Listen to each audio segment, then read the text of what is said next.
विशेष लाभ की और बहुत सीधी सरल बात है। जीने की इच्छा, करने की इच्छा और पाने की इच्छा, ये तीन इच्छाएं हैं। ये तीन इच्छाएं जितनी प्रबल होगी उतनी ही संसार में अधिक फंसावट होगी और वास्तविक तत्व को समझने में बड़ी भारी बाधा लगेगी। यदि इच्छाएं मिट जाएं तो बहुत ही सीधा काम है। कल जो बात कही थी उसे यह जीने की इच्छा ही समझने नहीं देती।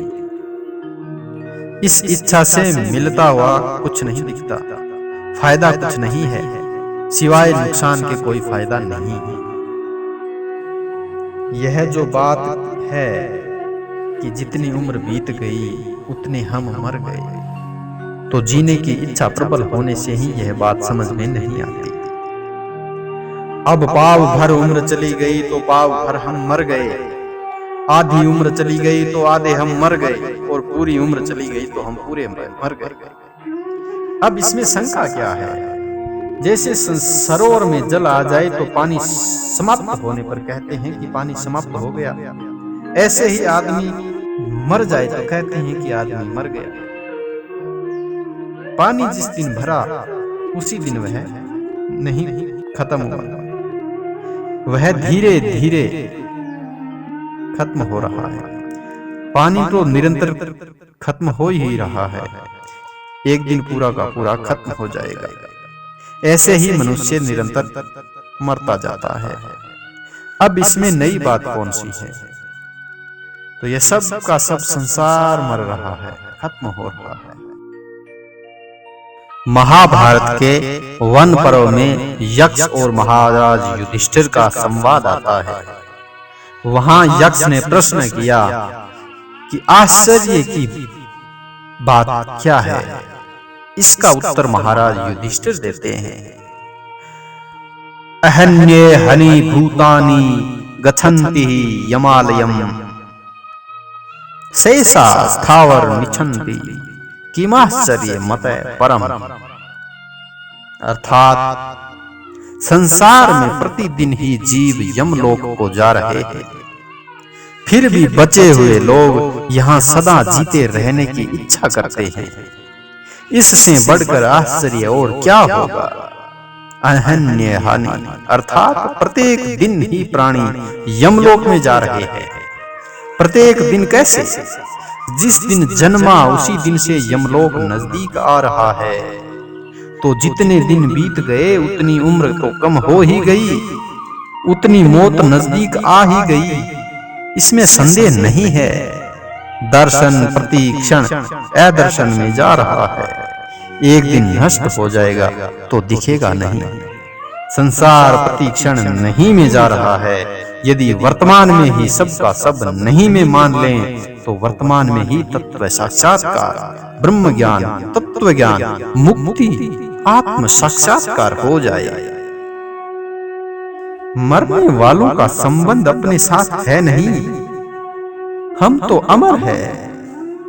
ईश्वर अंश जीव अविनाशी, अनादिकाल से यह तो वही है। और शरीर उत्पन्न होकर नष्ट होते हैं, तो शरीर के रहते हुए ही हम उसको वियोग को स्वीकार कर लें तो परमात्मा में अपनी स्थिति का अनुभव स्वतः हो जाए। जिसका वियोग हो रहा है और जिसका वियोग अवश्यंभावी है, संयोग के रहते ही उसके वियोग का अभी अनुभव कर लें कि इससे हमारा कोई संबंध नहीं है। साधारण से साधारण घरों के अनुभव की बात है कि भाई बहन खेलते खेलते लड़ पड़ते हैं, तो माँ लड़के से कहती है, अरे भाई लड़की को क्यों मारता है, यह तो अपने घर जाएगी। अब वह छोटी बच्ची है, सगाई भी नहीं हुई है, पर उसकी भावना क्या है कि यह अपने घर जाएगी, यहाँ नहीं रहेगी। ऐसे ही यह शरीर रूपी लड़की भी अपने घर जाएगी, यहाँ नहीं रहेगी। तो यह सब का सब जाने वाला है, जा रहा है, हरदम जा रहा है। विवाह का दिन नजदीक आ ही रहा है कि नहीं? उसके रवाना होने का दिन नजदीक आ ही रहा है कि नहीं, तो आज ही मान लो कि यह अपनी नहीं है। हाँ, लड़की का पालन पोषण कर दो, उसे भोजन दे दो, कपड़े दे दो। लड़की की तरह यह सारा संसार जाने वाला है। इसकी सेवा कर दो, यह सेवा करने के लिए ही है, लेने के लिए नहीं है। क्या लड़की के घर से भी कुछ लिया जाता है? लड़की को तो देते हैं कि उससे लेते हैं, बताओ। संसार से लेने की इच्छा पाप है। लेने की इच्छा छोड़ दो तो उससे संबंध छूट जाएगा और आपकी मुक्ति हो जाएगी। जीने की इच्छा के मूल में कारण है शरीर से एकता मानना। जिस संयोग का प्रति क्षण वियोग हो रहा है, उस संयोग में सद्भाव कर लिया, उसे सच्चा मान लिया, यह गलती की। इस कारण जन्मना और मरना पड़ेगा, यह तय है। जो मौत का भय है, इसमें बड़ा सुंदर तत्व भरा हुआ है। जो स्वयं है वह तो मरता नहीं, और जो शरीर है वह रहता नहीं। जो रहता नहीं उसे मरने का भय नहीं हो सकता, और जो मरता नहीं उसे भी मरने का भय नहीं हो सकता। ध्यान दें, जो हरदम मर ही रहा है वह तो मौत रूप ही है, और मौत को मौत से भला क्या डरना। और जो मरने वाला है ही नहीं, उसे मौत से किस बात का भय लगेगा। तो न तो स्वयं के मरने का भय है, न शरीर के मरने का भय है। जिस शरीर का अपने से प्रतिक्षण वियोग हो रहा है, उसके साथ हमने संयोग मान लिया, और उस संयोग की जो सत्ता मान ली वही मर रही है, और यही मरने का भय है। इसका उपाय क्या है? उपाय है वियोग मान लेना। प्रति क्षण वियोग हो रहा है, संयोग है ही नहीं, इसी का नाम है मुक्ति। संयोग की सत्ता मान रखी है, यही बुद्धि है, यही बंधन है। जिसका निरंतर वियोग हो रहा है, उसके संयोग को सच्चा मान लिया, इसी के ऊपर सभी अनर्थ है। वियोग रूपी अग्नि में यह संयोग लकड़ी की भांति निरंतर जल रहा है, तो संयोग सच्चा नहीं है, वियोग सच्चा है। इसलिए अभी अभी दृढ़ता से इस वियोग को स्वीकार कर लें, तो इसी क्षण मुक्ति हो जाए, कल्याण हो जाए। अब इसमें क्या जोर लगता है? संयोग को मानना ही बंधन है, और वियोग का अनुभव करना ही मुक्ति है। वियोग को स्वीकार कौन करे? जो मरना नहीं चाहे वह करे, पर अनुभव करने की गरज नहीं है, इसलिए देरी हो रही है।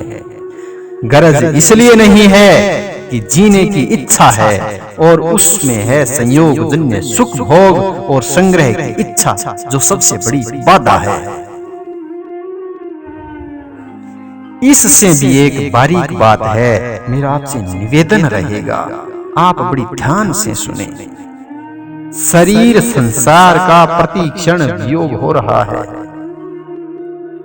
ऐसा निश्चय करके बैठ जाएं, कुछ भी चिंतन न करें। फिर चिंतन हो तो वह भी मिट रहा है। मिटने के प्रवाह का नाम ही चिंतन है। मिटने वाले के साथ हमारा संबंध है ही नहीं। यह सब नित्य निरंतर मिट रहा है, और हम इसे जानने वाले हैं, इससे अलग है। ऐसे अपने स्वरूप को देखें, दिन में 5-6 बार 15-15 मिनट ऐसा कर लें, फिर इस बात को बिल्कुल छोड़ दें, फिर याद करें ही नहीं। याद नहीं करने से बात तर जम जाएगी। इतनी विलक्षण बात है ये। इसे हरदम याद रखने की जरूरत नहीं है। याद करो तो पूरी कर लो, और छोड़ दो तो पूरी की पूरी छोड़ दो, फिर याद करो ही नहीं। ऐसा रोजाना काम करते हैं, वैसा का वैसा ही करते जाएं, फिर एक बात एकदम दृढ़ हो जाएगी। यह बात करने की चीज ही नहीं है, यह तो केवल समझ लेने की, मान लेने की चीज है। जैसे यह बीकानेर है, इसे क्या आप याद किया करते हैं? याद करने से तो और फंस जाओगे, क्योंकि याद करने से इसे सत्ता मिलती है और मिटाने से सत्ता मिलती है। हम इसे मिटाना चाहते हैं तो इसकी सत्ता मानी तभी तो मिटाना चाहते हैं। जब हम सत्ता मानते ही नहीं तो क्या मिटावें? तो इसकी सत्ता ही स्वीकार न करे, और यही सबसे बड़ी सार की बात है।